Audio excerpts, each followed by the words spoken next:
Bonsoir à tous, j'espère que vous allez bien. On se retrouve aujourd'hui pour une nouvelle émission de Hashtag, la 15e de cette saison. Et ce soir, elle va être dédiée, encore une fois, comme celle de la semaine dernière, uniquement aux jeux indépendants parce que c'est ce que veut l'actualité. Voilà, les choses intéressantes sont uniquement du côté des indépendants ces dernières semaines. Donc, bon, moi, ça me fait plaisir, hein. C'est ce que je préfère, vous parler des indés.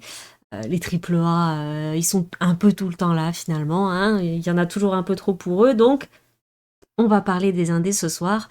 Je vais en avoir quelques-uns à vous présenter. Alors j'ai fait une sélection, il y en aura peut-être d'autres hein, potentiellement qui sont sortis, mais je pouvais pas forcément tout traiter non plus, donc j'ai fait une sélection, je vais vous parler de 6 jeux ce soir, et de toute façon, quand bien même vous avez envie de parler d'autre chose, il y a une section pour vos sujets à la fin, où voilà, on peut discuter un petit peu librement, donc ne vous en faites pas. Pas de triple A. Il y aura des triple A quand ils se décideront à sortir. Malheureusement, là, enfin, tu vois, si c'est pour vous parler d'actu, mais vous balancez deux, trois petites infos. Vous savez, comme les youtubeurs qui vous font des vidéos de 15 minutes à chaque fois qu'il y a une micro-information qui sort et qui font 10 vidéos sur le même sujet. Ben moi, j'ai pas envie de faire ça parce que déjà, je trouve ça extrêmement ennuyeux. Et puis, c'est pas très quali, je trouve, comme contenu. Donc, je préfère me concentrer sur les choses où on a vraiment des informations réelles, des choses bien actées à partager. Donc, va falloir attendre. Mais ça va sortir, ça va arriver petit à petit, là, on va pouvoir reparler un petit peu de nouveau des triple A. Pas d'inquiétude. Allez, sur ce, on démarre. Les indés, c'est parti.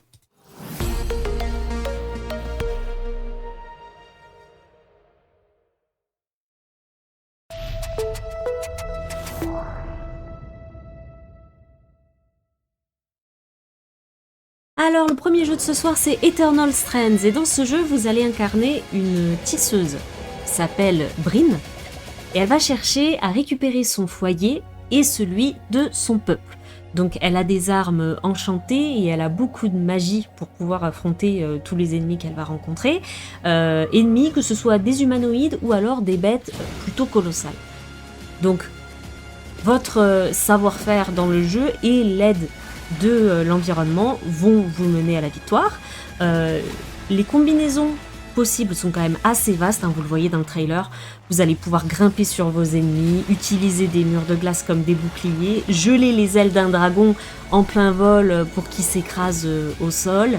Vous allez pouvoir récupérer des bouts d'armure des boss pour leur jeter à la figure, ou alors, carrément, les envoyer valser. Vous allez voir, c'est quelque chose, on va vous le montrer maintenant. Voilà le petit plaisir. Donc autant vous dire que bon, maîtriser ce qu'on appelle la télékinésie, ça a quand même de la gueule au final dans le jeu. Vous avez quand même une épée, ne vous inquiétez pas, hein, mais c'est pas tout. Il y a aussi la météo dans ce jeu qui a son rôle à jouer quand même dans cette histoire. Et par exemple, quand vous avez une vague de chaleur, vous allez pouvoir provoquer des incendies. Vous allez pouvoir profiter d'un grand froid pour pouvoir générer de la glace et vous créer des chemins. Donc, vous allez créer des ponts dans l'environnement pour pouvoir découvrir tous les secrets du jeu, obtenir la puissance et la connaissance. Voilà, Eternal Strands, c'est pas mal, hein? Qu'est-ce que vous en dites? C'est beau, hein? C'est joli, hein? Moi j'aime bien, c'est sorti. C'est sorti là le 28 janvier. Voilà, bam. Bravo au studio, évidemment. Alors, que je vous dise, d'un côté, on a la presse qui nous met un pauvre, et j'insiste sur le mot, un pauvre 14 sur 20 au jeu. Et de l'autre, on a les joueurs pour qui l'expérience elle est topissime. On a 95% d'évaluation positive le jour de la sortie, et là on est dans les 90% avec un petit peu plus d'évaluation dans l'intervalle. Donc il semblerait quand même que le pari pour ce nouveau studio indépendant soit quand même plutôt tenu. Hein. 90% chez les joueurs, c'est voilà. Donc qu'est-ce qu'on nous dit? On nous dit des beaux graphismes, excellente fluidité, superbe bande-son, des mécaniques de farm et de craft qui sont aussi très appréciées. Donc, écoutez, c'est pas mal. Moi, quand je vois le trailer, alors je sais pas vous, mais moi ça me fait un petit peu penser à Immortals Phoenix Rising dans l'aspect. Alors c'est plutôt une bonne nouvelle, hein. C'est un jeu que j'ai beaucoup aimé, j'avais adoré l'expérience. Donc, vous avez cette impression d'être plutôt très libre, en fait, dans le jeu, de pouvoir grimper de partout. Et d'ailleurs, ça fait partie des points positifs aussi qui sont notés par les joueurs, hein. Et tout se fait avec une très très grande simplicité. Le système de combat, il est très bien pensé. Vous avez des choses qui vont être très traditionnelles, plutôt au corps à corps, mais vous avez vu tout ce qu'il y avait dans le trailer. Bon, il semblerait quand même que ce qui va donner le plus d'étoiles dans les yeux aux joueurs, ça reste quand même la magie. On voit que c'est ça qui a été bossé au possible dans le jeu.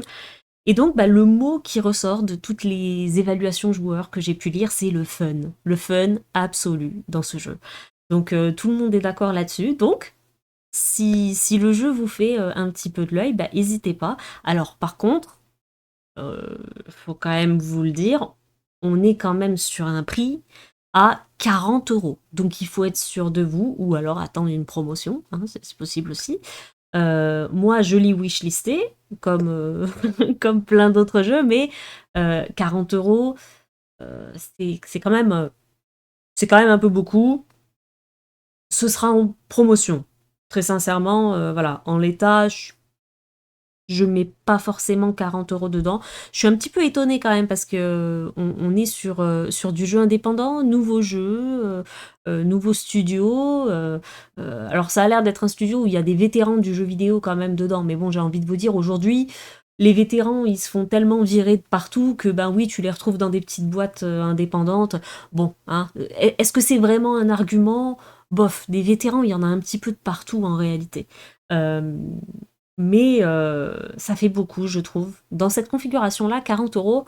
Alors oui, hein, oui, le jeu est beau, oui, machin, mais voilà, quand même, je préfère le dire parce que c'est pas dans les tarifs habituels qu'on a dans cette émission, hein. D'habitude, on est plutôt sur la moitié. On est souvent dans les 20 € grand max sur les jeux indépendants, et éventuellement 24,90, mais on monte quand même rarement plus haut. Donc là, on est sur une petite exception qui se dirige plus vers le triple A en termes de prix, en tout cas, que vers l'indépendant. Voilà. Mais donc, c'était notre premier jeu de ce soir, qui a l'air franchement très cool. Ces petites mécaniques, là, quand je vois le dragon, la glace, le dragon qui se crache et tout, pouvoir provoquer ça en tant que joueur, c'est très très chouette. Parce que ça veut dire que les développeurs, ils ont quand même réfléchi à des tonnes d'interactions possibles, à quoi le joueur pourrait penser. Et d'ailleurs, le trailer est extrêmement bien monté parce que vous voyez des commentaires de joueurs, de gens qui diraient oh là là, ce serait incroyable de pouvoir faire ça, et après ils te montrent qu'ils l'ont mis en place dans le jeu et que tu peux vraiment le réaliser. Je trouve que le trailer est très très bon, ça donne aussi envie. Voilà, bon, je m'arrête là pour Eternal Strands, mais voilà, surveillez-le, n'hésitez pas à wishlister. Alors on passe à la suite. La suite, c'est un gros morceau que je pense vous connaissez tous. Ça va être Tales of Iron 2.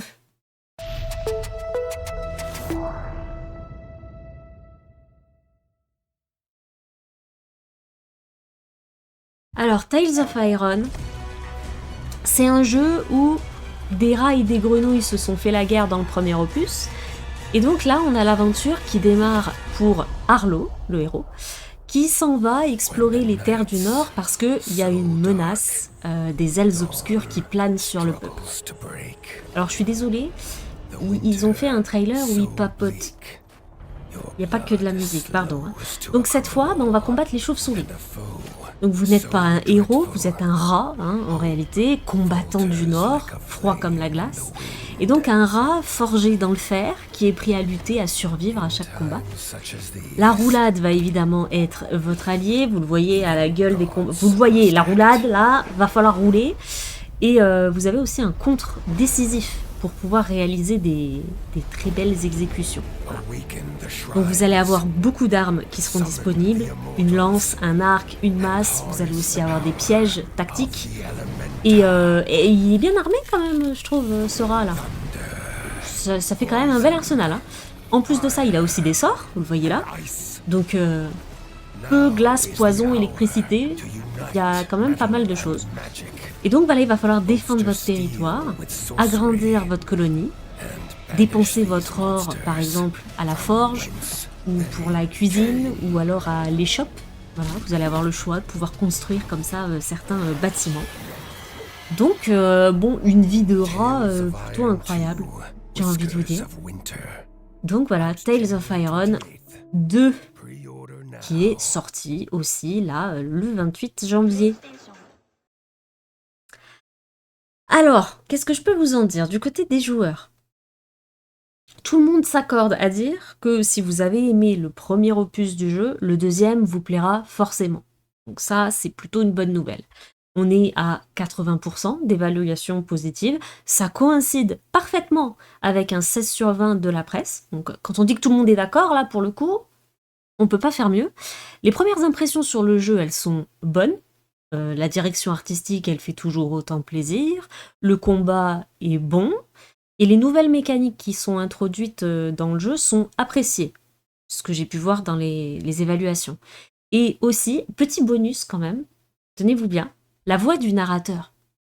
Eh ben, c'est la voix officielle de Geralt de Rive.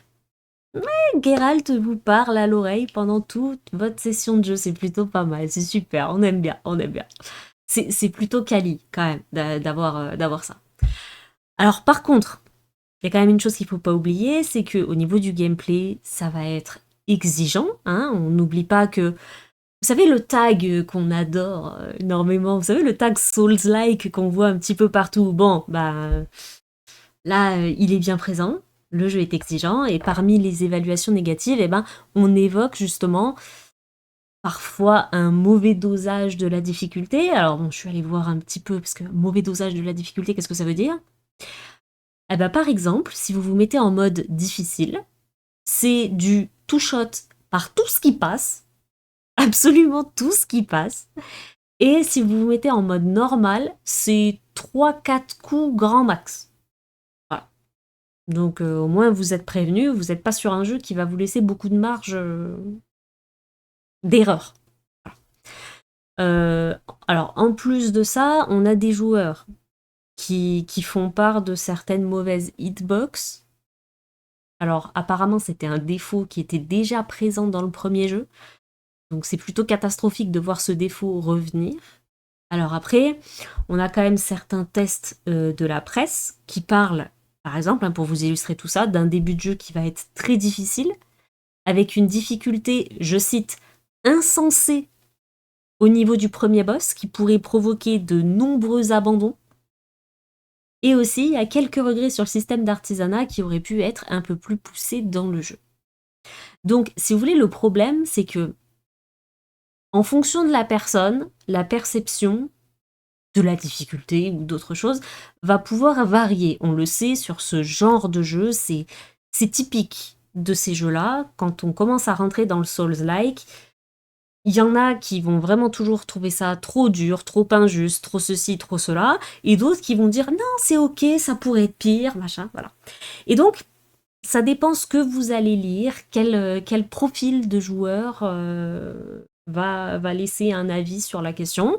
Et donc, c'est difficile de savoir où se ranger sans finalement le tester soi-même pour se rendre compte manette en main de ce que ça donne. Alors moi, personnellement, j'avais testé la démo du jeu. J'avais pas du tout accroché, hein. Pour moi, ce jeu, il est juste pas pour moi. C'était déjà le cas du premier opus. Et ça m'attriste, hein, parce que typiquement, en termes de direction artistique et tout, je le trouve incroyable. C'est un jeu qui vraiment aurait totalement pu rentrer dans les catégories de jeux que moi je fais. Mais, manette en main, j'ai absolument pas aimé, pour ne pas dire détesté. Mais c'est vraiment, c'est en quelques secondes.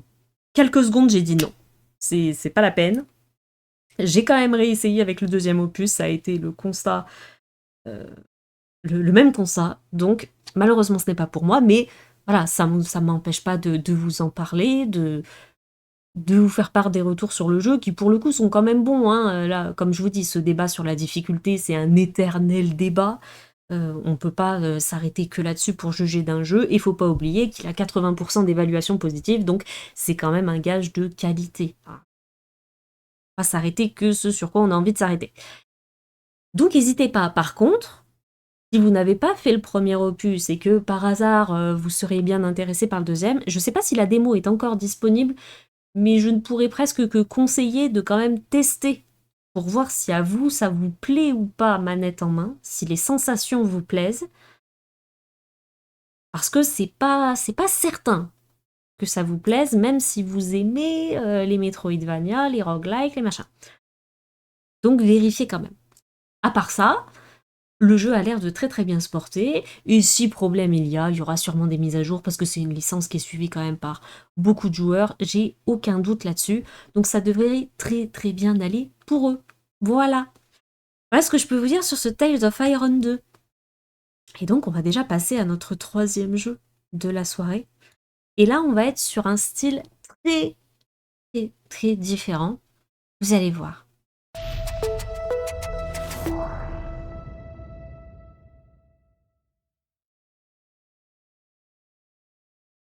Alors, The Stone of Madness. Quoi vous dire, les développeurs de Blasphemous sont décidément quand même bien occupés ces derniers temps.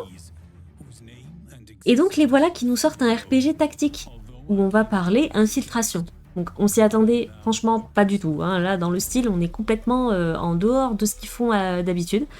Donc dans The Stone of Madness, vous allez vous retrouver dans un monastère espagnol qui date du XVIIIe siècle et qui est dans les Pyrénées.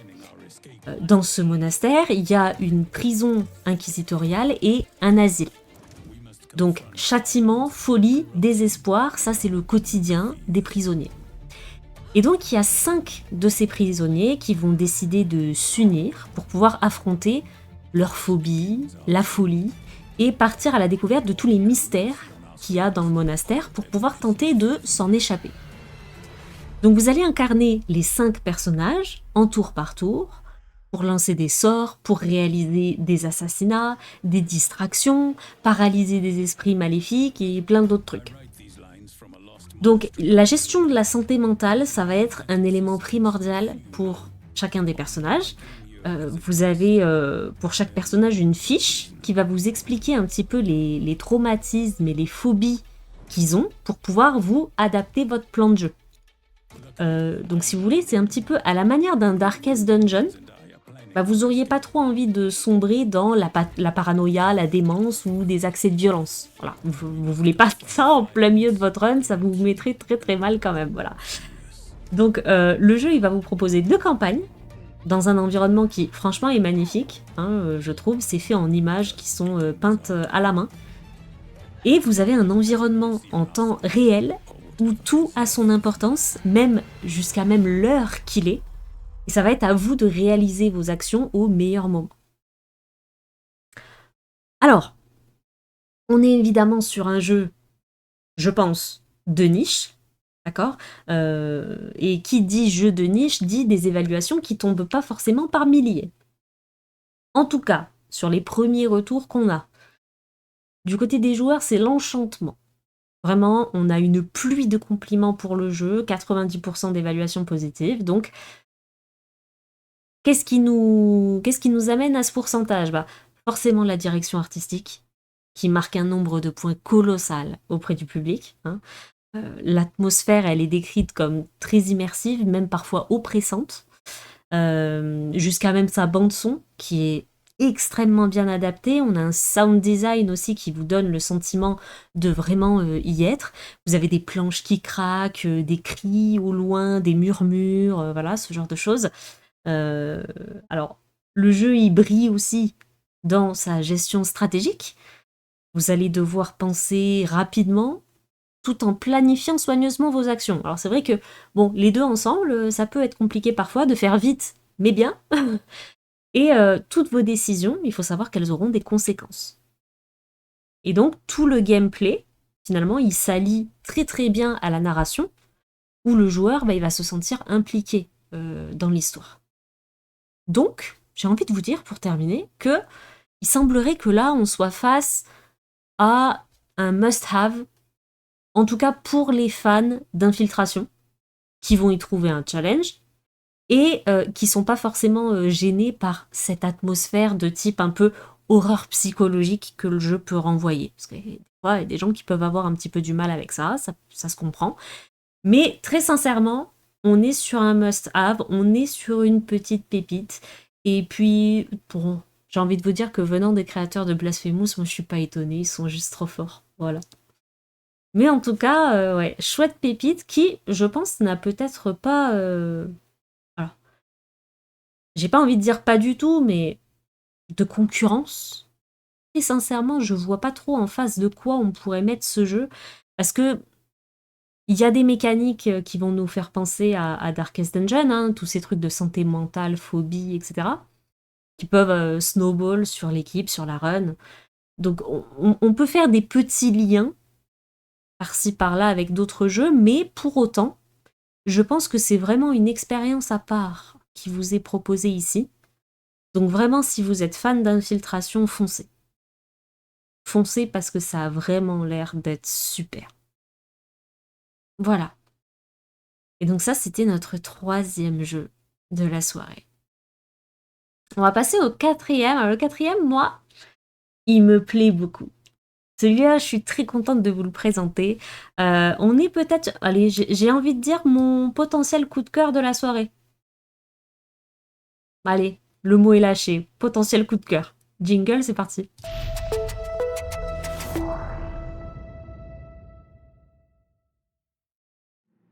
Alors, Cryptical Path, alors ça fait partie de ces jeux indépendants qui sortent un petit peu de manière discrète alors qu'ils ont l'air superbes. Voyez ce genre de jeu là. Voilà. Donc ici, ce qu'on vous propose, c'est de l'action roguelite qui va se démarquer dans le genre qui, on peut le dire, est quand même inondé de jeux. Hein, d'accord ? Alors, le but, ça va être de contrecarrer la mécanique habituelle de génération aléatoire en permettant aux joueurs de devenir ce qu'on appelle des maîtres architectes. Concrètement, c'est vous qui allez construire votre donjon, vous le voyez là, à la manière d'un builder. C'est un roguelike builder. Vous allez positionner vos salles, ça va vous permettre d'affiner votre stratégie en cours de run. Et je trouve, personnellement, que l'idée, elle est excellente. Donc vous allez évoluer dans une prison qui s'appelle l'Exium. Et votre but, ça va être d'enfermer des âmes malveillantes. Donc attention, hein, parce que la menace générée par des âmes malveillantes auxquelles vous voulez en plus du mal, bon, colère grandissante, vous allez prendre cher. Vous allez pouvoir esquiver, foncer, trancher à travers vos ennemis, débloquer plein d'objets et investir dans un arbre de talent. Et donc, je vous ai dit que vous étiez l'architecte. Bon, il semblerait quand même que dans tout ça, dans cette prison, il y a quelqu'un qui essaye de vous voler la vedette. C'est tout ce que je sais, hein, même moi j'en sais pas plus. Hein. De toute façon, je refuse de me spoiler plus. Donc, gros point positif quand même pour le trailer, que je trouve particulièrement bien fait pour pouvoir expliquer le principe du jeu, avec la petite touche d'humour qui va bien. Franchement, c'est un plaisir. Bravo. Grand bravo. Donc voilà, vous commencez à me connaître, moi ce genre de choses ça me donne envie. Donc je suis allée lire des tests, et il y en a un que j'ai bien aimé, parce qu'il avait un titre qui était quand même osé. C'était un article de Journal du Geek, vous l'aurez dans les sources, dans la vidéo sur YouTube et tout, je vous mettrai dans les sources. Donc un article de Journal du Geek qui est titré, je cite, « Cryptical Path est presque aussi bien qu'Hades ». Et là, je vous... Wow! Attends, parce que... Non, il faut oser dire ça quand même, d'accord? Il faut oser. C'est pas des mots qu'il faut prendre à la légère. On dit pas presque aussi bien qu'Hades comme ça. Parce que Hades, c'est Super Giant Games, on touche pas au bébé Hades, d'accord? Donc, qu'est-ce qu'on nous explique? On nous explique que, effectivement, il y a un certain nombre de similarités entre les deux jeux. J'ai un doute quand même, il faut une sacrée narration. Attends, on nous dit qu'il y a un certain nombre de similarités entre les deux jeux. Je savais que ce titre allait faire réagir, et il m'a fait réagir moi-même. Le doute est normal, j'ai envie de te dire, parce qu'on parle de Hades, c'est normal. Donc des similarités entre les deux jeux, mais en fait ce qu'on met surtout en avant, c'est une certaine forme de prouesse, si on peut dire ça comme ça, où, bien que le jeu il consiste à faire des runs et des runs, et être finalement dans une boucle, hein, c'est un roguelite, et bien ici, on va beaucoup moins ressentir la répétitivité, et les runs, elles vont paraître beaucoup plus uniques que d'habitude pour un roguelike, tout ça grâce au pouvoir qu'on va donner au joueur de pouvoir façonner son donjon. Donc votre progression dans le jeu, elle va aussi vous donner accès à plus de salles à positionner sur votre carte et des capacités spéciales et même des configurations de salles qui vont être plus spécifiques avec des salles qui, par exemple, sont transformables en temps réel. Non, mais je déconne pas, il y a l'air d'y avoir des sacrés trucs dans le jeu. Je pense que vraiment ce titre n'était pas là pour rien. Parce que quand tu titres un article de cette manière-là, tu sais que ça va faire réagir, donc ça c'est sûr, mais quand même, quand même. Tu touches à quelque chose de sacré. Quand tu compares un jeu à Hades, faut y aller quand même derrière. Donc je pense que voilà. Il y a quand même un autre point positif aussi que je peux vous dire. Les points que vous allez investir dans votre arbre de talent, ça va vous débloquer des compétences qui seront permanentes. Donc ça, on apprécie. Vous aurez vraiment un sentiment de progression en termes de puissance de votre personnage, tout ça. Donc voilà, bon, autant vous le dire, le jeu, il est dans ma wishlist. On le testera forcément parce qu'il a l'air beaucoup trop chouette, hein. Pour les joueurs actuellement, c'est 95%, 95% d'évaluation positive, donc ça c'est bravo. Et au niveau du prix, bah alors là c'est pareil, on continue dans les bangers. Au niveau du prix, le jeu il est à moins 25%, offre de lancement jusqu'au 12 février. Donc bah franchement profitez-en parce que là, ça nous fait 11 € pour un roguelike pareil, franchement c'est donné. Pour moi je vous le dis, c'est donné là. 11 € c'est donné. Et en plus de ça, je vous ai pas dit, mais les développeurs, c'est Old Skull Games. C'est des Français, voilà. Donc Cocorico en plus de ça. C'est pas génial? Franchement. Des Français qui ont des idées de génie pour révolutionner un petit peu les roguelites parce qu'on en a marre de faire tout le temps la même chose dans tous les jeux. Très sincèrement, je pense qu'on peut totalement saluer ça. Quoi qu'on puisse penser à côté, on peut saluer cette volonté d'innover dans le genre. Franchement, parce que le roguelite builder, moi, je m'y attendais pas du tout. Et ça suscite la curiosité, et dans l'exécution, ça a l'air d'être vraiment bien fait, et les joueurs ont l'air d'être d'accord avec ça. Donc j'ai envie d'être d'accord avec eux, et ce jeu, on le testera, c'est certain. Voilà, achetez. Voilà, comme dit Charmaillard, achetez. 11 €, achetez. Voilà. En plus, c'est français. Non, franchement, déconnez pas, c'est français. Si on soutient pas nos jeux, on soutient quoi? Hein? Quand même. Allez, on va passer à notre 5e jeu de la soirée. Et le jeu s'appelle Coriden.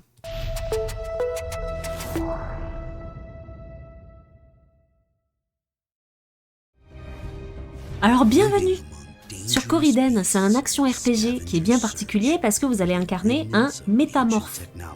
Qu'est-ce que ça veut dire? Eh bien ça veut dire que vous allez pouvoir prendre l'apparence des monstres que vous allez combattre. Donc le jeu il peut se jouer seul, il peut se jouer en coopération jusqu'à 4 joueurs, et vous allez parcourir la cité de Asha pour découvrir plein de secrets et sauver à peu près tout ce qui importe à vos yeux. Donc vous allez pouvoir améliorer votre personnage sous ses deux formes, humaine et bestiale.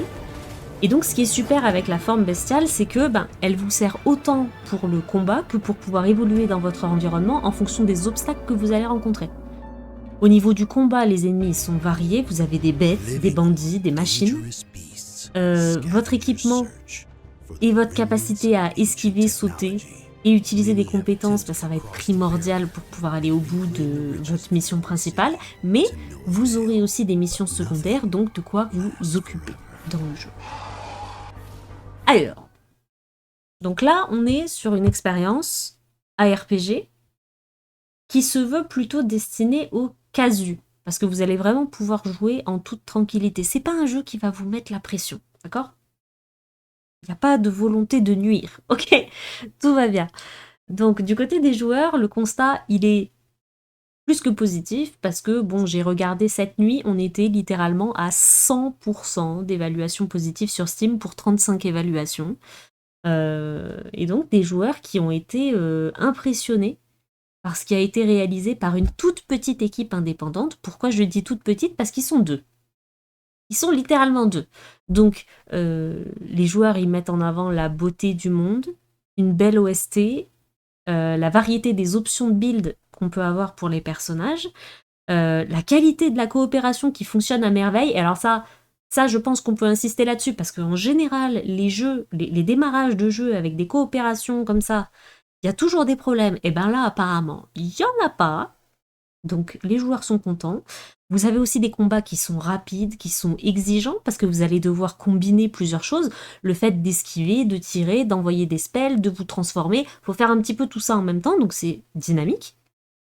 Et en plus, cette dynamique, elle va très bien vous récompenser, parce que le loot est plutôt généreux. Et petit plus, vous voyez votre personnage vraiment changer visuellement en fonction de votre équipement. On aurait pu s'imaginer que venant d'une petite production indé, il n'y avait pas forcément les moyens de faire tout ça. Eh ben si. Là, quand vous changez de stuff, votre personnage change visuellement et ça fait toujours plaisir à voir, mine de rien. Ça a l'air de rien, mais ça fait plaisir.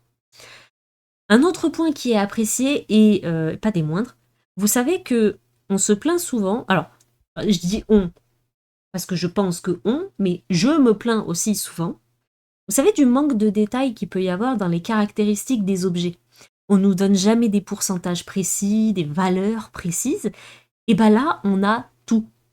Donc ça c'est un bonheur, hein, merci pour ça, enfin de comprendre que nous joueurs on aimerait bien comprendre ce que font exactement les objets qu'on a, hein. Donc voilà, donc, si ça vous intéresse, n'hésitez pas. Le jeu, il est en promo. 16 € jusqu'au 12 février. Et pour 22 €, vous pouvez avoir l'édition de luxe où vous avez l'OST et un bestiaire numérique. Un genre d'artwork, quoi. Artwork bestiaire numérique. Donc, c'est sympa. Franchement, c'est sympa.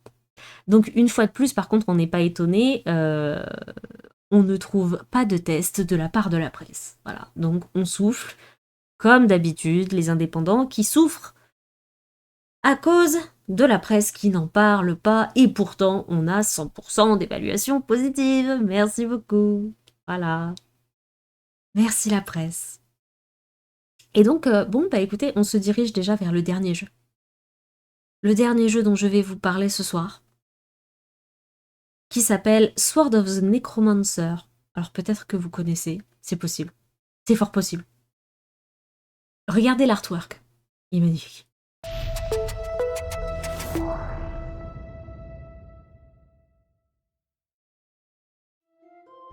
Alors, Sword of the Necromancer, c'est un ARPG qui aujourd'hui sort dans sa version Résurrection. C'est-à-dire que là, il est proposé comme un remake en 3D. Je vous fais un petit point sur la légende qui entoure l'histoire du jeu. Donc je lis. D'après la légende, au cœur de ces montagnes, un hérétique aurait défié la volonté des dieux afin d'obtenir la vie éternelle.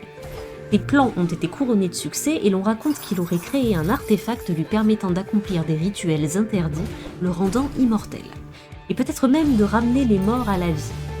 Au fil des siècles, nombreux furent ceux qui tentèrent de s'emparer de son pouvoir, mais ils ne trouvèrent que la mort dans la crypte du nécromancien. Il se dit que l'instrument créé par le nécromancien pour ces rituels serait également une arme, l'épée du nécromancien. Ça, c'est le petit pitch du lore. Et donc, dans ce jeu, vous allez incarner Tama, qui est une ancienne bandit qui à présent est garde du corps, et elle cherche à ramener à la vie son amour, qui s'appelle Coco. Coco. Et donc, elle dispose du pouvoir interdit, justement, de l'épée du nécromancien, et elle va parcourir plein de donjons, qui vont être évidemment remplis d'ennemis, pour essayer d'arriver à ses fins. Voilà. Donc l'action, elle va être rapide, stratégique, à base d'esquive, d'utilisation de compétences, mais le plus intéressant, regardez comme c'est magnifique, c'est que vous allez pouvoir ressusciter des créatures et programmer leur comportement. Les donjons, ils sont générés procéduralement, la rejouabilité, elle est infinie, et il y a un mode roguelite dans le jeu, et sinon, vous pouvez aussi jouer en coop local. Et donc, c'est disponible, c'est sorti, c'est là. Donc, par rapport à sa version originale, qui date de la PS2, il y a beaucoup de contenu qui a été ajouté, que ce soit des étages de donjons, des boss optionnels, des challenge rooms, des défis spécifiques, des cutscenes, enfin voilà, plein de trucs. Vous avez jusqu'à 20 créatures qui peuvent être stockées dans votre inventaire, donc vous avez de quoi faire, et vous pouvez en avoir 3 actives pour vous battre. Donc vraiment, ça va quand même, vous avez de quoi gérer. Vous avez un bon pool de créatures pour pas vous retrouver dans le mal. Les combats, ils sont plus dynamiques qu'avant. Les attaques, elles ont plus de variations qui sont disponibles, donc c'est plutôt positif aussi. Par contre, Au niveau graphique, il faut pas s'attendre à ce qui se fait de mieux aujourd'hui, d'accord? Il va falloir un petit peu savoir passer outre pour réussir à apprécier pleinement l'expérience de jeu, hein. Vous avez certains tests qui parlent du système de caméra lock qui va souvent vers les mauvaises cibles, d'accord? Ou alors vous avez des mauvais placements de la caméra qui vont empêcher une bonne vision de l'environnement, de manière situationnelle, hein, évidemment, de manière situationnelle. Ces petits trucs qui vont vous agacer, mais bon, j'ai envie de vous dire, vous, si vous arrivez à pardonner à Dark Souls, je pense que vous pouvez pardonner à ce jeu, hein. Voilà. Juste petit aparté comme ça. Mais vu tout ce que vous arrivez à pardonner à Dark Souls, je pense qu'on peut y arriver. On devrait pouvoir s'en sortir tous ensemble, hein. Alors, en fonction de où on regarde, vous allez avoir des argumentaires qui vont être un petit peu différents. En tout cas, les premières évaluations sur Steam, on est à 83% positif, donc on peut se dire que le potentiel cœur de cible, connaisseur de la licence originale, va sûrement savoir apprécier ce remake qui est proposé. Donc à surveiller si ça vous intéresse. Petite mention, je le redis, hein, pour l'artwork de présentation du jeu, qui est exceptionnel. Et les cinématiques, qui je trouve sont vraiment... C'est de toute beauté, c'est de toute beauté, franchement. On aurait voulu que le jeu soit de la même qualité que toutes les cutscenes qu'on nous a montrées dans le trailer, parce qu'elles sont incroyables. Et donc voilà, le problème c'est qu'effectivement ça fait quand même un gros contraste, pour pas dire un choc, hein, avec les images du jeu qui arrivent derrière. Parce que très sincèrement, vous voyez le début, vous vous tapez un artwork magnifique, une cutscene incroyable, full animation là qui débarque, et après juste derrière vous voyez les images du jeu, il y a un petit dommage. Et c'est dommage aussi de démarrer sur une impression comme ça, mais franchement il semblerait que le jeu, pour ceux qui sauront l'apprécier, peut-être que ceux qui connaissent aussi la licence, hein, je pense que ça fait peut-être beaucoup quand tu connais la licence originale, ça peut être un jeu sympa à découvrir ou redécouvrir. Voilà, voilà, moi j'en ai fini pour les jeux de ce soir. On aura mis 35 minutes, voilà, pour vous présenter tous ces jeux-là. Donc ça en fait quand même 6. Ça en fait 6, dont quand même pas mal qui sont pépites, hein. Là, franchement, tout ce que je vous ai présenté, on était sur des choses qui ont ravi les joueurs. Donc, je pense, j'ai envie de vous dire, une très très belle semaine pour les indépendants. Voilà. Allez, on passe à vos sujets. Si vous avez envie de discuter de quelque chose de précis, c'est maintenant.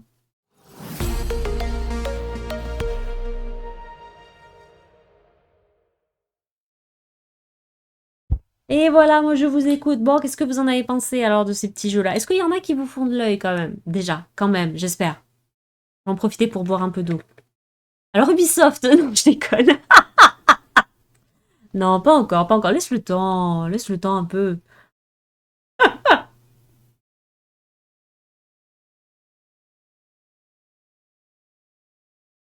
Tu as wishlist? Alors attends, laisse-moi deviner. Malcap, je pense que tu as wishlist. Cryptical, peut-être Cryptical Page. Je pense que tu as wishlist The Stone of Madness. Cryptical Pass, ouais. Les autres, je connaissais. Ok, ouais, oui, d'accord. Mais The Stone of Madness, je pense que tu l'as wishlisté. Je sens que... Hein? Il y a quelque chose, celui-là. Franchement, ça m'a l'air d'être une expérience tellement à part. Il est en wishlist depuis longtemps. Ah, voilà, voilà. Non, mais écoutez, voilà, on se sait. On se sait. Moi, j'ai regardé un petit peu tout à l'heure. J'ai cherché les potentiels futures sorties de jeux, etc. Je suis tombée sur des petites choses. On va encore avoir plein de démos à tester là prochainement, je vous le dis. Alors par contre, il y a un truc qui me fait particulièrement plaisir, c'est qu'il y a un playtest qui a été ouvert pour Twilight Monk. Et donc là, si vous voulez, j'ai accès au playtest, il est installé, il est tout prêt. Oui, j'ai tellement envie de regarder Twilight Monk. Je sais pas si vous vous en souvenez, je vous en avais parlé de ce jeu-là, je vous l'avais présenté. Je sais plus s'il avait été en Kickstarter et que c'est peut-être à ce moment-là que j'en avais parlé, ou juste si j'étais tombée dessus et que je vous avais fait une présentation du jeu, mais waouh! Là, je vous avoue que j'ai un clic à faire. Un clic à faire et ça part. J'aime bien celui où on devient un animal, les deux transformations. Ouais, Coriden. Coriden a l'air très sympa. En fait, si, tous les jeux là que j'ai présentés ce soir, j'ai l'impression qu'ils se démarquent tous un petit peu de ce à quoi on est habitué. Vraiment. Eternal Strands, on est sur un truc qui te donne des allures de triple A alors que c'est un indé, et qui a l'air très ouvert, très permissif, en tout cas avec les spells, les interactions avec l'environnement, etc. Tales of Iron, bon, bah là on est dans quelque chose d'un peu plus traditionnel pour le coup. The Stone of Madness, grosse prise de risque, et alors là on se démarque énormément du marché, ne serait-ce que par l'environnement, dessiné à la main et tout comme ça, là c'est très très beau. Et bon, le fait que ce soit dans un truc moitié prison, moitié asile, bon voilà, il y a une ambiance, il y a une ambiance.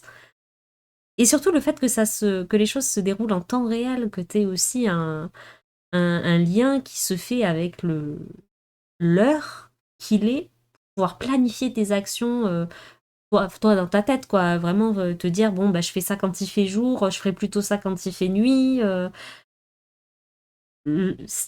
Franchement, ça a l'air incroyable. Et puis le fait que, mine de rien, il y a quand même 5 personnages à gérer. On n'est pas sur quelque chose où tu joues un personnage et t'es en infiltration et tout. Non, là, faut quand même planifier des choses sur 5 personnages jouables. C'est colossal, hein, quand même, hein. Parce que chacun va avoir des compétences, des habilités spécifiques.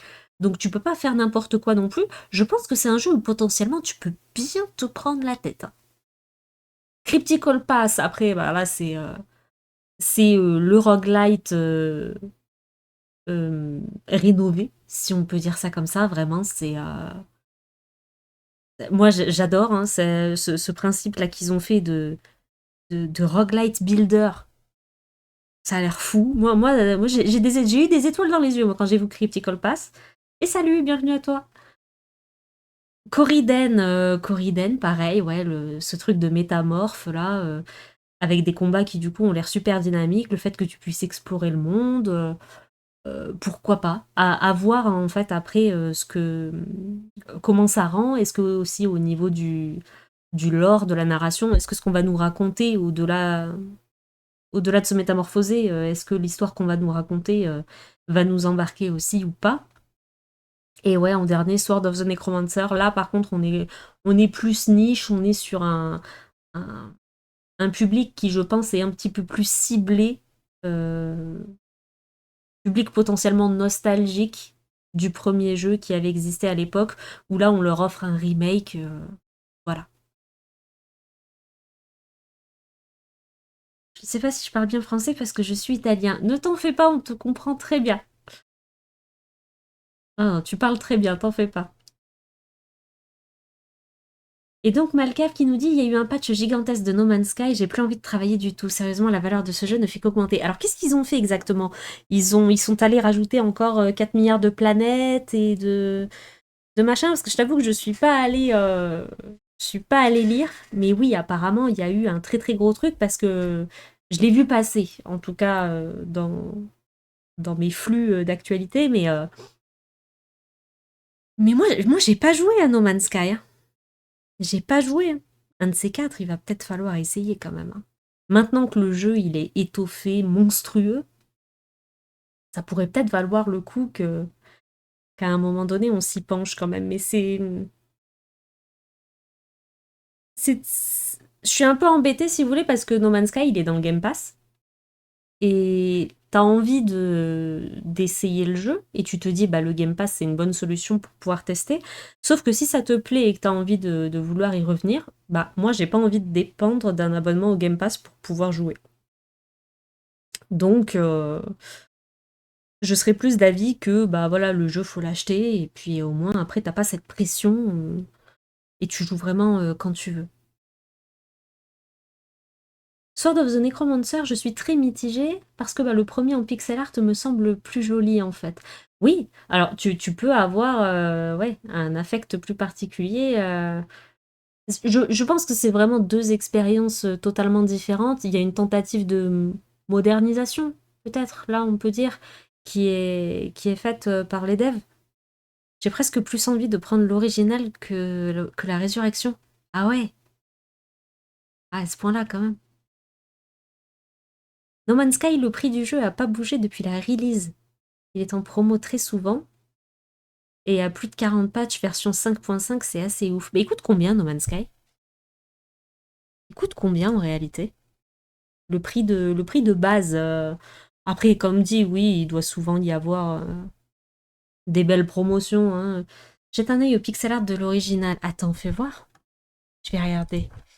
Euh, Sword of the Necromancer.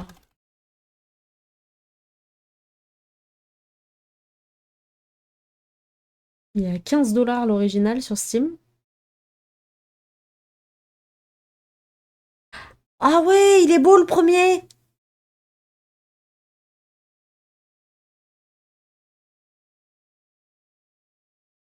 Ah, il est beau!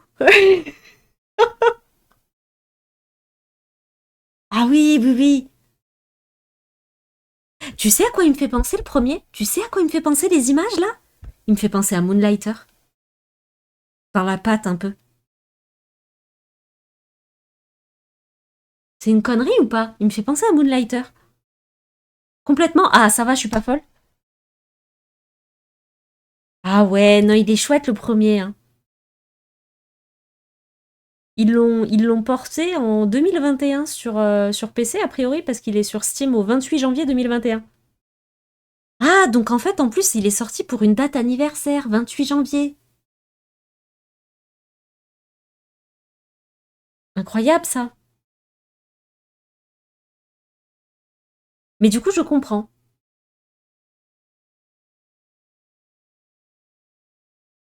Je comprends totalement. Ouais, il est beau, j'aime beaucoup. Alors après, t'as un bundle avec les deux jeux qui est en promo pour 31,48 €.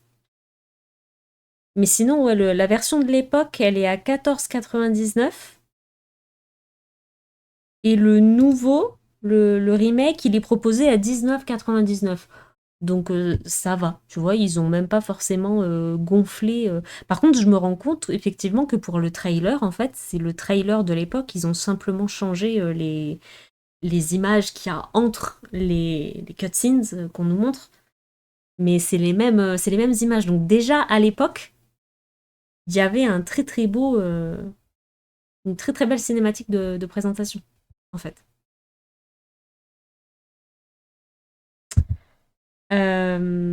Alors qu'est-ce qu'on disait? No Man's Sky, 59 € depuis la release, il est à moins 50%. 23,60 €. Il les vaut largement. Il les vaut très largement. Ouais, donc il est à plus que moins 50%. Ouais, ouais, c'est propre, hein. À ce prix-là, c'est très très propre. Mais c'est toujours pareil, tu vois, c'est un peu ce truc où je me dis, je vais tester, peut-être que je vais aimer, sûrement même, et puis je me dis, ben, est-ce que je vais vraiment y jouer assez, tu vois? Je suis vraiment quelqu'un, bah, enfin, vous le voyez de toute façon au quotidien avec les streams, c'est vraiment, je vole de jeu en jeu. Alors, je les finis, tous, je les finis, mais vraiment, je joue à plein de trucs différents tout le temps, des nouveaux jeux, des nouveaux jeux, des nouveaux jeux, et j'ai du mal, en fait, à m'arrêter pendant très longtemps sur une seule licence.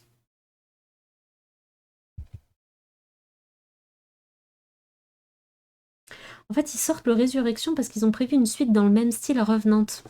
Oui, oui, non, mais tout s'explique, ouais, ouais, mais du coup, là, est-ce que vraiment, est-ce que ça va suivre si la qualité, on va dire, ne change pas, visuelle, tu vois? Il faudrait que pour la suite qu'ils ont prévue, même si c'est dans le même style, que t'es dans un environnement 3D, etc., il faudrait qu'ils arrivent à faire en sorte que ce soit un petit peu plus joli, quand même. Même si après, enfin, tu vois, là, en l'état, ça me Oh, vous allez rire. En l'état, ça me fait penser à un jeu Switch, tu vois.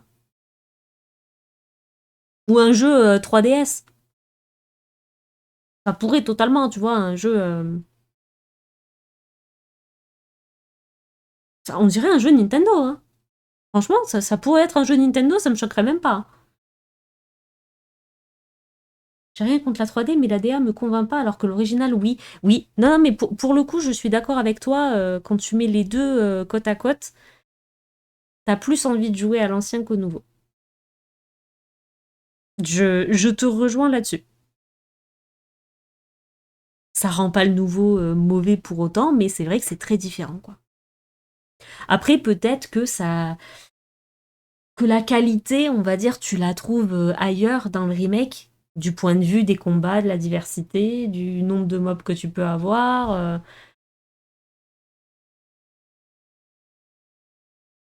C'est peut-être dans tout le système à côté, et pas forcément dans le visuel, que tu vas sentir la différence. Alors, No Man's Sky, la quantité de contenu est vertigineuse.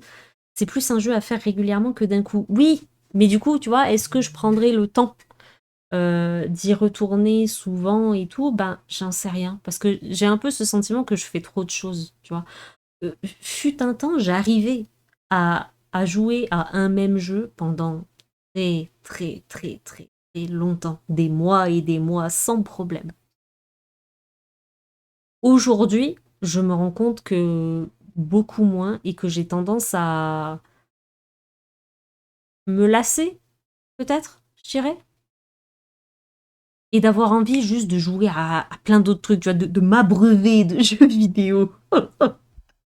No Man's Sky, ce qui nous a fait arrêter avec les potes, c'est de pas pouvoir gérer une base à plusieurs. Les bases sont solo. Ah mince, c'est dommage. Après, c'est peut-être compliqué à mettre en place de pouvoir le faire à plusieurs. Je sais pas, hein.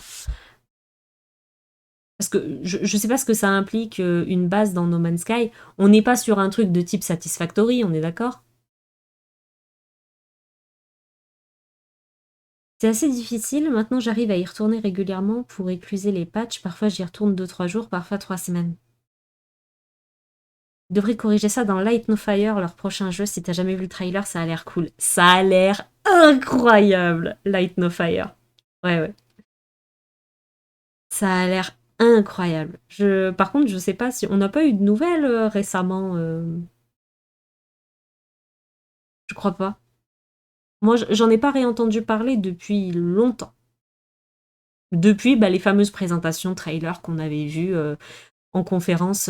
Moi, j'en ai pas réentendu parler, hein. Mais ça avait l'air d'être un projet colossal, extrêmement ambitieux et qui, ben, finalement, fait peur. Fait peur parce que tu te dis que parfois, à vouloir trop en faire, à voir trop grand, à avoir cet effet waouh chez absolument tout le monde, qu'est-ce que ça va demander comme machine pour tourner? Est-ce que ça va tourner correctement? Est-ce qu'ils n'ont pas les yeux plus gros que le ventre? Beaucoup, beaucoup de questions. Et en fait, les chances d'être déçus pourraient être très, très grandes. Et il faut absolument pas se planter sur un projet d'une envergure comme celui-là. Perso, j'y joue solo, donc ça m'impacte pas. Oui, voilà. C'est sûr que dans ces conditions-là, c'est bien aussi. Il y a des chances d'être déçu, mais dur de pas se hyper. Ouais, non, mais clairement, clairement. Et tiens, d'ailleurs, j'en profite pour vous dire, parce que je suis tombée sur ça tout à l'heure, il y a eu une petite communication là. Alors attendez, parce que je me le suis noté.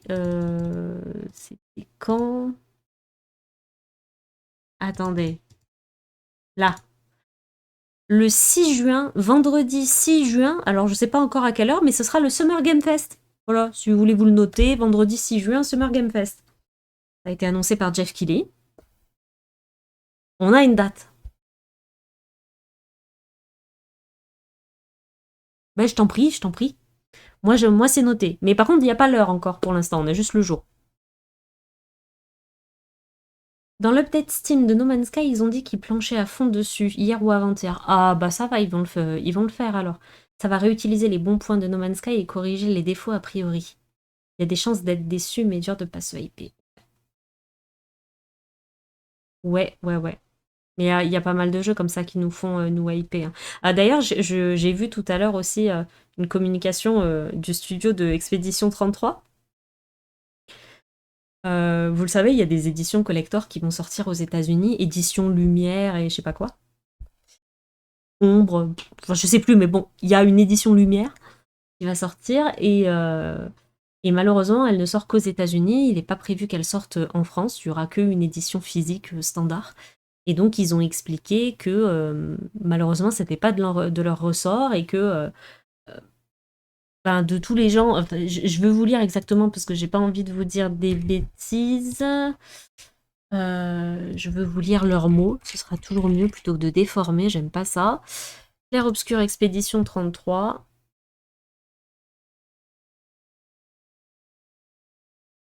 Alors, ils ont dit: vous êtes beaucoup à nous avoir posé des questions quant à la disponibilité de l'édition Lumière en France. Il va sans dire qu'en tant que studio français, il nous tenait vraiment à cœur de vous la proposer. Malheureusement, la décision n'était ni entre nos mains ni entre celles de notre publisher. En tant que nouveau studio travaillant sur un premier jeu, mettre en vente une version physique avec des éditions collector est un énorme défi. Nous regrettons que nos partenaires n'aient pas proposé l'édition Lumière en France. Nous sommes reconnaissants d'avoir pu obtenir une version physique, mais nous comprenons votre frustration et nous la partageons. Alors, on en parle 2 secondes ou pas? Parce que là, envie de mettre un taquet au publisher. Est-ce que vous avez vu le bruit que fait ce jeu? Je trouve ça honteux. De leur refuser une édition collector, sachant qu'en plus tu la sors aux US, je trouve ça honteux. De quoi? Comme ça, de quoi? T'as rien écouté? Oh, il a rien écouté. Oh là là, j'ai tout lu, il a rien écouté.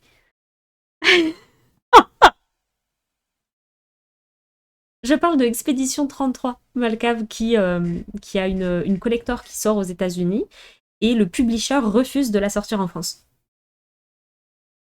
Voilà. Donc les Français n'auront pas le droit à une collector d'un jeu français qui fait un bruit monstrueux dans l'industrie, qui va être une masterclass absolue, qui aurait pu leur permettre de gagner énormément d'argent, et ils leur disent non. Donc juste envie de mettre un taquet au publisher en fait là. Franchement, c'est honteux. Rien à foutre que ce soit un nouveau studio, rien à foutre que ce soit leur premier jeu. Putain, vous avez vu ce qu'ils sont en train d'accomplir quand même, et donnez-leur leur putain d'édition collector. Nintendo avait fait pareil pour Breath of the Wild, la collector la plus grosse était dispo qu'aux US, j'ai dû l'importer, honteux. Même pour Zelda, ils font ça? Même pour Zelda? Non mais on est où là, franchement? Non, ils abusent. Parce qu'en plus, ils le savent, ils font des collectors. Là, c'était sûr qu'elles allaient se vendre. Et ils se seront juste fait du pognon, en fait. C'est vraiment. C'est arrivé que là-dessus, je crois, j'étais furieux. Bah, tu m'étonnes. Tu m'étonnes. Donc voilà, bah écoute, c'est le même scénario qui est en train d'arriver là pour Expédition 33 et c'est horrible. Et donc là, c'est GameStop aux États-Unis qui fait la distribution des éditions collector et de l'édition Lumière. En Europe, c'est Bandai Namco qui distribue la version physique du jeu. Et l'édition Lumière, il la distribue en Italie, en Espagne et au Portugal uniquement. Voilà. Alors pourquoi Italie, Espagne, Portugal et pas la France? Alors que t'es sur un studio français, non, moi franchement ça me dépasse, hein. Ça me dépasse, mais j'ai pas les mots. Et en Asie, au Japon, Sega distribue la version physique du jeu. Et il n'y a que l'édition standard qui est disponible. Tu vois, au Japon, pareil, ils ont que l'édition standard comme nous. Et pourquoi pas la collector complète? Si je savais, mon pauvre. Si je savais. Non, non, vraiment, on a droit à rien. Je comprends pas. Je sais pas pourquoi on leur met autant de restrictions, de limitations dans un truc qui est garanti de se vendre. Ça n'a aucun sens. Mais bon, écoutez, on appréciera le jeu et puis voilà, hein. Si je dis pas de bêtises, Expédition 33, il va être dans le Game Pass, non?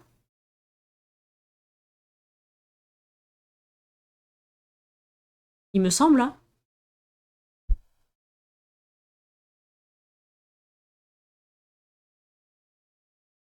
Je sais plus. J'ai un énorme doute. Ah oui, Day One avec le Game Pass. Oh, c'est bon. Oh, Day One, les amis. Day One, Expédition 33 Game Pass. Il sort quand déjà? 24 avril. Je sais pas si je me le suis noté celui-là dans l'agenda. 24 avril.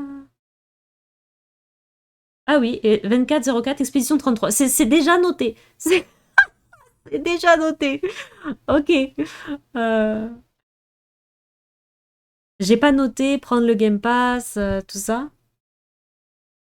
Alors, sachant que avant le 8 avril, il y a South of Midnight qui est aussi Day One dans le Game Pass, donc ça c'est génial. Tu prends un mois de Game Pass, tu fais les deux jeux, c'est génial.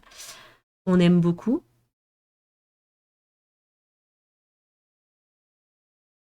Et il y a The First Berserker Kazan, qui je crois est dans le Game Pass aussi, le 27 mars. Donc au pire, tu prends 2 mois de Game Pass, tu fais les 3 triple A. Et les 3 jeux banger. Quelle idée de génie de faire distribuer l'édition collector en Europe via une boutique UK qui n'est donc pas dans l'espace européen. C'est vraiment des demeurés. Bah ouais, je pense que t'as tout dit. Et coucou. Elle est déjà sold out. Oui, c'est ça le pire. C'est qu'ils pourraient même en rajouter. Kazan n'est pas dans le Game Pass. Oh non, il est pas dans le Game Pass, Kazan. C'est vrai ça? Oh non. Oh non. T'es sûr? Aïe aïe aïe aïe aïe. The First Berserker Kazan, mais non.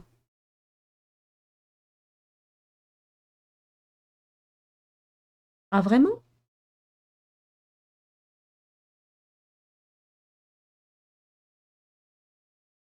Il va sortir sur Xbox, mais pas dans le Game Pass. Moi, ça m'étonne, hein, parce que maintenant, c'est plus trop la politique de Xbox de pas mettre les jeux dans le Game Pass. Je suis vraiment très étonnée. Attends, fais voir, je vais lancer la plateforme Xbox là sur le PC pour voir. Ah non, non, c'est terrible ça, ce que t'es en train de me dire.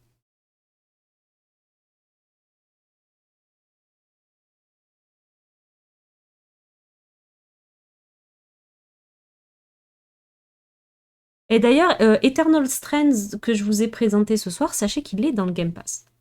Parmi les autres jeux qui sont sortis aussi cette semaine, il y avait Orcs Must Die, Death Trap, mais quand je me suis rendu compte qu'il était en train de se faire exploser dans les critiques sur Steam, je l'ai enlevé de la liste. J'avais pas envie de vous déprimer ce soir, j'ai dit oh non, laisse tomber, c'est pas grave.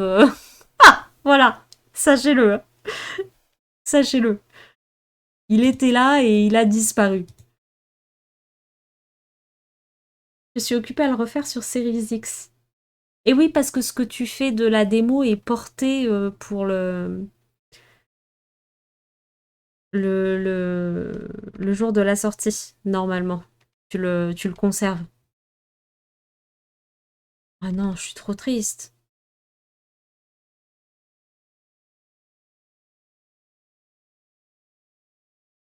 Mais tu crois peut-être ils vont le mettre à un moment donné, peut-être. Oh. Non mais 70 balles. Vraiment?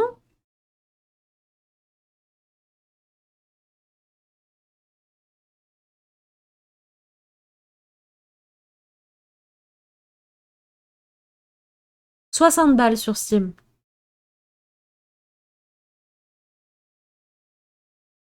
Je suis sur la démo Xbox, j'ai pas envie de recommencer celle sur PS5.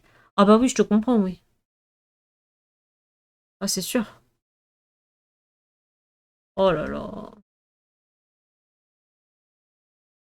Ouais, 60 €. Et si tu décides de prendre l'édition de luxe à 70 €, tu peux jouer 3 jours avant, hein.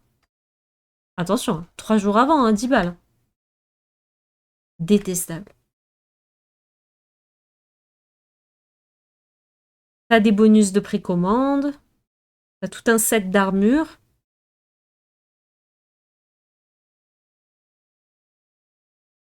Mais c'est un truc que tu peux récupérer dans le jeu, même si tu précommandes pas. Alors, je trouve ça quand même assez terrible.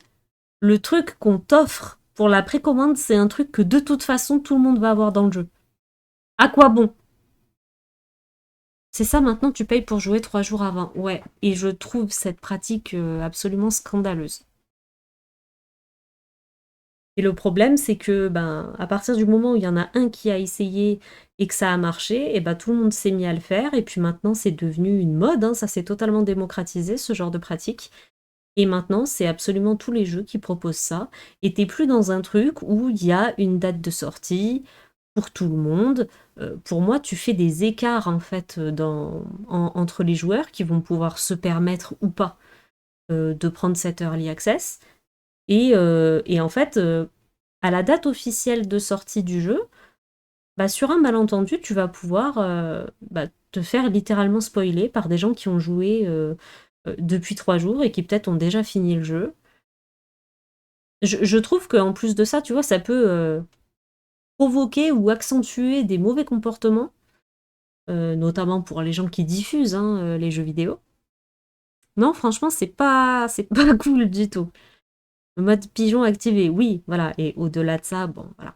Après, j'ai envie de te dire, ceux qui peuvent se le permettre font bien ce qu'ils veulent, tu vois. Enfin, chacun fait bien ce qu'il veut de son argent. Et la personne qui a envie de mettre 10 balles de plus pour jouer 3, 5 ou des fois 7 jours avant, eh ben, tant pis, elle fait ce qu'elle veut. De toute façon, c'est là, donc je peux rien faire contre ça, malheureusement.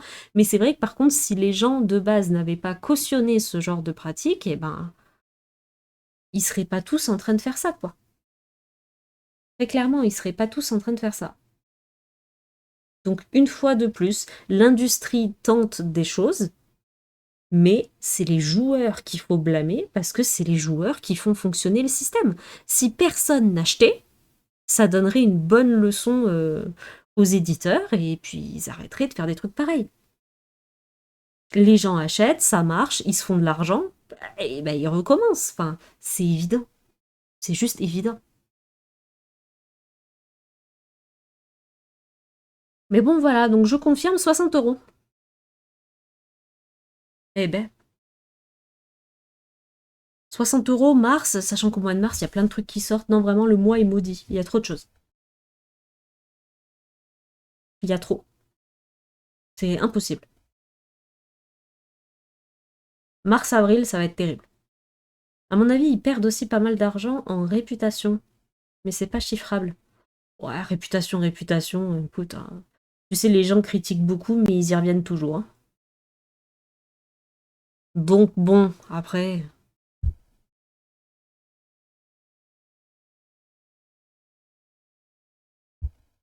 Il y a tellement de jeux, de toute façon, pour lesquels c'est scandaleux ce qu'ils font. Et quand tu vois qu'ils vont même jusqu'à le faire sur des MMO ou des hack and slash ou des trucs où tu as vraiment des éléments compétitifs qui peuvent rentrer en jeu. Bah, regarde sur WoW, il l'avait fait sur WoW pour l'extension. Donc t'es sur une nouvelle extension, t'es sur une race pour un World First, et t'as des histoires d'accès anticipé, de machin. Eh, vas-y, vas-y. Ça devrait pas exister, non. Il y a une race, le jeu il est disponible en même temps pour tout le monde. Déjà que tu payes l'extension, tu payes un abonnement pour pouvoir jouer. En plus de ça, faut payer un accès anticipé si tu veux pouvoir prétendre à la race pour le World First. Non, ouais, c'est bon, ça suffit.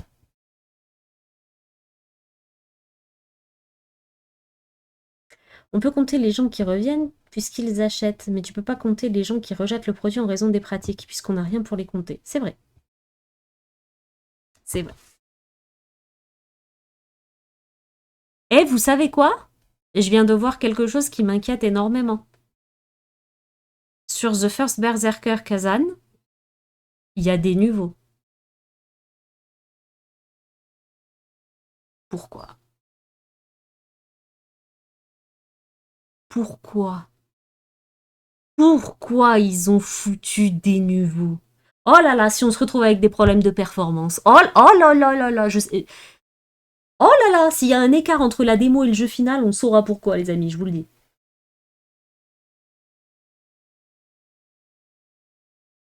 Des niveaux. Tu connais pas des niveaux? Ah, c'est un truc pour empêcher de craquer le jeu, concrètement. C'est une protection.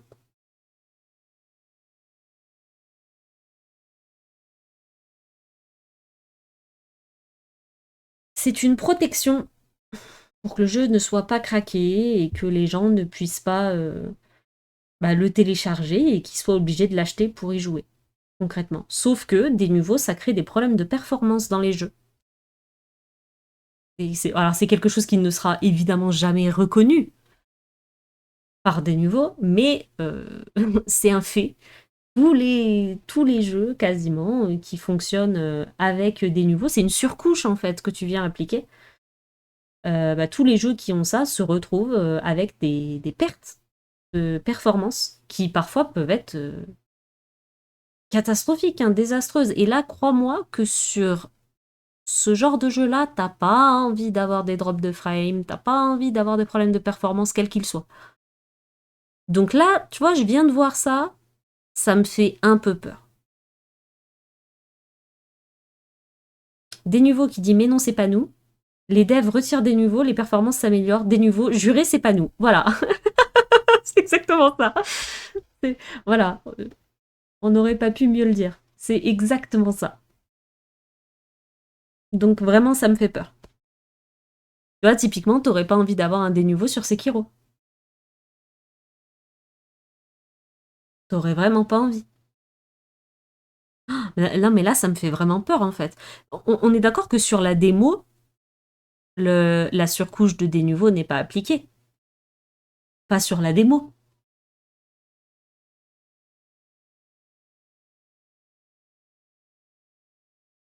Je pense pas, hein.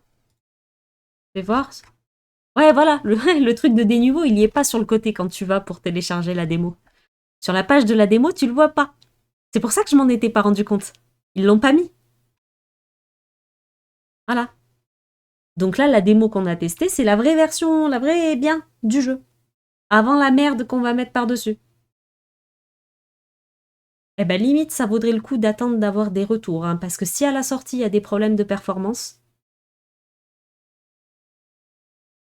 et que t'as payé ton jeu 60 balles et que tu commences à criser sur le premier boss parce que tes parades elles passent pas, aïe aïe aïe.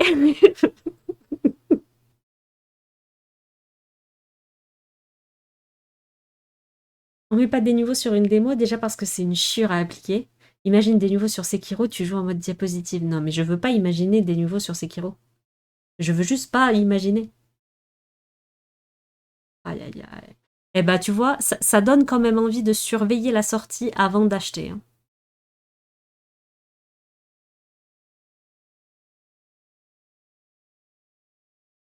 Parce que pareil, tu vois, je me dis, euh, les gens de la presse qui vont pouvoir tester le jeu de manière officielle et tout, les billes de presse qui vont envoyer pour que les gens puissent faire leur review et tout pour la sortie quand l'embargo va être levé.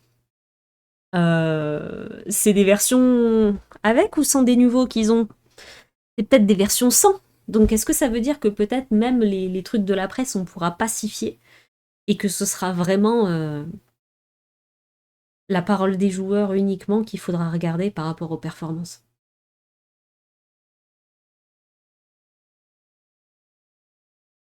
Après, peut-être que ça peut dépendre de ta machine aussi. Quand t'as une machine de guerre, peut-être que ça suffit pour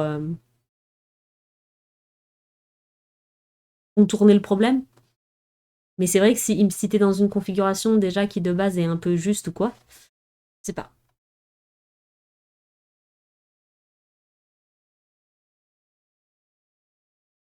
On verra, hein. On verra bien.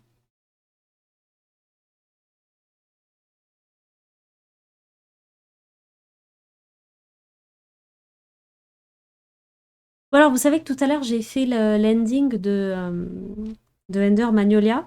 Et là, on a la true ending à faire. Hein. Je suis sur la dernière phase du boss. Je meurs sur la dernière phase du boss. J'ai pas réussi à passer la true ending pour l'instant. Et il faut que j'y arrive. Hein. J'y arrive. Il manque pas beaucoup, mais la dernière phase, elle est immonde.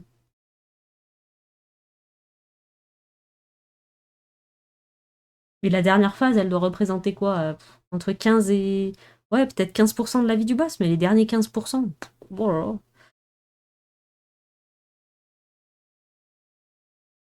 Mais sinon, on a tout fait. On a tout fait, tout 100% à la carte, tout. Le seul truc qui me manque, c'est faut farmer pour avoir des sous pour acheter tous les derniers trucs que j'ai pas achetés, quoi. Mais sinon, on a tout fait. Mais on aura quand même déjà réussi à déclencher la première fin aujourd'hui. Mais il faut valider la true ending.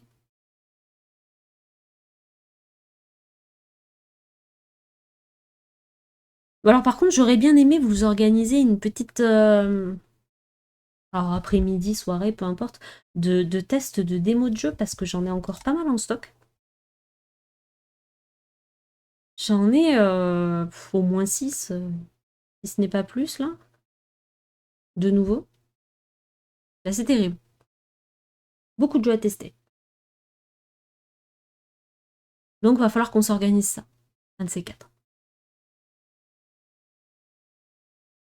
Bon, est-ce qu'il y a autre chose dont vous vouliez parler, là, en termes d'actu? Sinon, ben, je coupe et je lance Ender Magnolia. Comme vous voulez. C'est vous les chefs.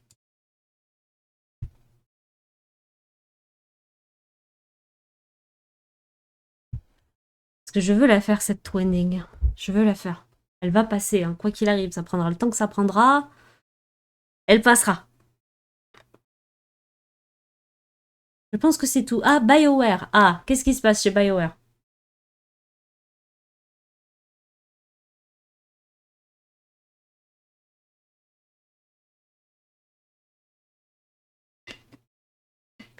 Il y a viré des gens après la débâcle de Veilguard. Ah! Ils ont viré beaucoup de gens.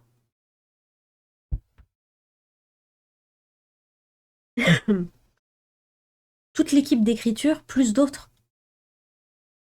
Oh. Ils restructurent. Oh putain! Ouais, enfin là, c'est. Ouais, c'est. Restructuration hardcore un peu, non? Velguard a fait 50% de son objectif, c'est une perte colossale.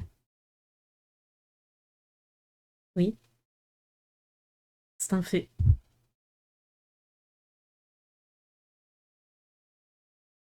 Il est vraiment si mauvais que ça. J'ai du mal à croire qu'il soit si mauvais que ça. Parce que malgré tout, il y avait l'air d'y avoir des gens qui avaient l'air de vraiment aimer le jeu, quoi.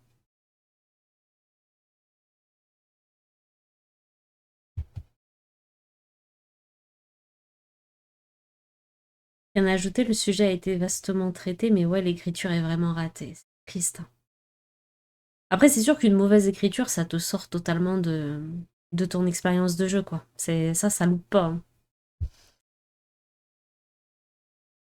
Terrible, terrible. Bah écoute, en espérant qu'il fasse mieux la prochaine fois, hein, qu'est-ce qu'on peut bien dire de plus? Le truc un peu terrible de en espérant que ça leur serve de leçon? Même si bon là du coup ouais, pour tous les gens qui se font virer. Alors qu'est-ce qui se passe sur ton CV? Tu te fais virer, c'est marqué t'as travaillé sur Dragon Age Veilguard. Oh pour te faire embaucher derrière? Ça va être compliqué, non? J'ai l'impression que l'équipe qui a écrit le World Story, qui apparemment est cool, et l'équipe qui a écrit les personnages qui sont cringe n'ont jamais communiqué. Mais du coup, c'est ceux qui ont écrit les personnages qui se font virer? Ou c'est tout le monde?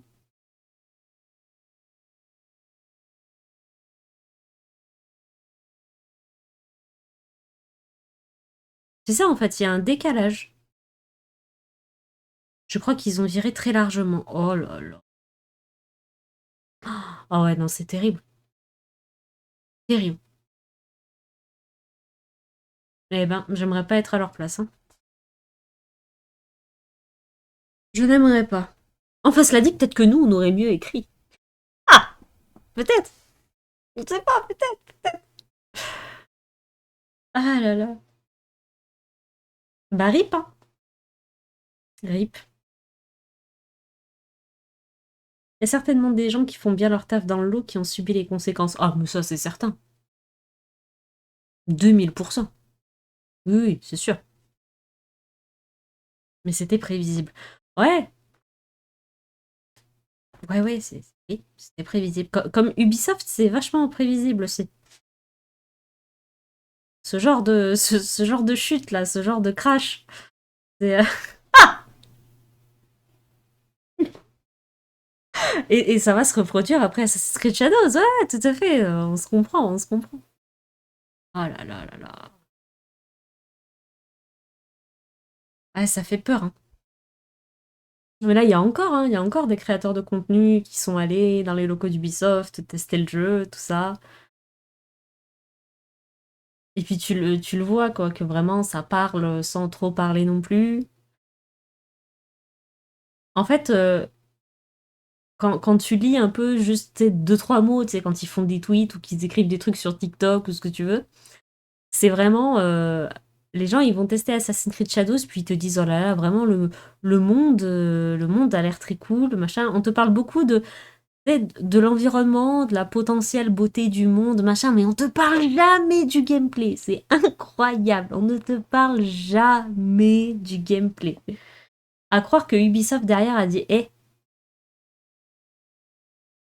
vous venez à la maison, vous testez le jeu, vous dites des petits mots gentils, là, et voilà. Hein, et puis on reste bons amis, et puis on vous appellera pour la prochaine sortie. Ah, on fait comme ça. Allez, on fait comme ça. Petit chèque dans la poche, allez. Hein, petit clin d'œil, petite tape dans le dos, et tu fais ta petite review, là. Quitte à... Ah non, ici on va le tester sur Game Pass, hein, enfin Game Pass ou EA Pass, peu importe, on n'achètera pas Assassin's Creed Shadows, sachez-le, mais on est obligé de le tester, on est obligé. Mais il faudra venir parce que je sens que ça va être drôle, hein. Et puis j'ai envie de vous dire que s'il s'avère que le jeu est bien et qu'on est très agréablement surpris, eh bien au moins on aura, écoutez, on passera un bon moment,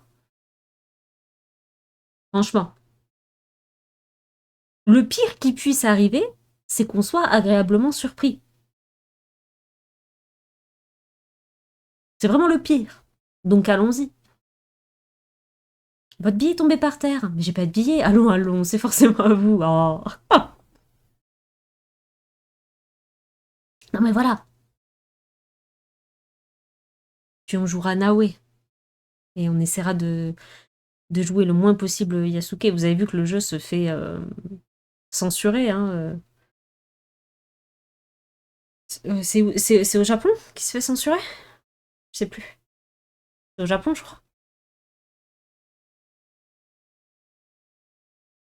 Ils ont enlevé des trucs de type exécution, découpage de tête, tout ça. Vous savez, le truc qui m'a fait réagir à la demi-seconde où je l'ai vu dans le trailer et que je vous ai dit comment ça, samouraï découpe des têtes? Comment ça, le code d'honneur, il est où là? Premier truc qui m'a fait réagir, bah voilà. C'est bizarre ça aussi de faire des changements de dialogue que pour le Japon. Bah c'est pas des changements que de dialogue, hein, ça a l'air même d'être dans les animations en fait. J'ai l'impression il y a des découpages de têtes qu'il n'y aura pas au Japon, tu vois. Des trucs jugés un peu trop sanglants, un peu trop gore, un peu trop abusés, bah il n'y aura pas quoi. On l'avait vu récemment, c'était dans... comment ça s'appelle? Le jeu narratif de Dontnod. Enfin, je crois que c'est Dontnod. Je sais plus. Life is Strange. Dans le dernier Life is Strange, il y avait eu des trucs comme ça. Je crois, non? Non, ouais, je confonds avec autre chose.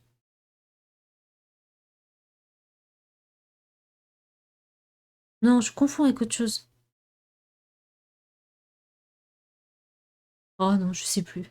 Ouais, j'ai pas envie de dire de bêtises. Mais il y avait eu un truc comme ça où des scènes parties. Ah non, mais non, qu'est-ce que je raconte? Non, vous vous souvenez, c'était pour Arcane. C'était pour Arcane que sur les scènes avec Caitlyn et Vi, il y avait eu des changements. Vous vous souvenez? Ah mais non, c'était pour Arcane.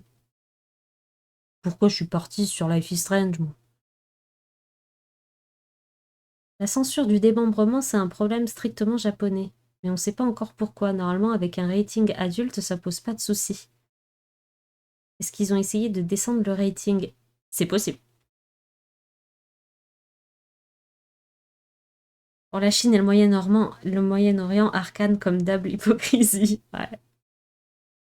Ah, écoute, ouais, ils ont changé, ils ont changé. Mais ce qui est triste, c'est qu'ils sont même allés jusqu'à changer euh, vraiment juste une tête posée sur une épaule.